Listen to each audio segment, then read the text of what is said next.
एक बार एक राजा जंगल में भटक रहा था और उसे बहुत प्यास लगी थी। उसने देखा कि एक पेड़ की डाल से पानी की बूंदें टपक रही थीं।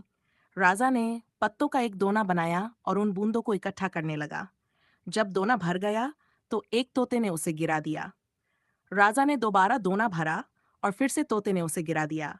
तीसरी बार जब तोते ने फिर से दोना गिराया तो राजा ने गुस्से में आकर तोते को चाबुक से मार दिया। फिर राजा उस डाल के पास गया जहां से पानी टपक रहा था और उसने देखा कि वहां एक खतरनाक अजगर सो रहा था, जिसके मुंह से जहरीली लार टपक रही थी।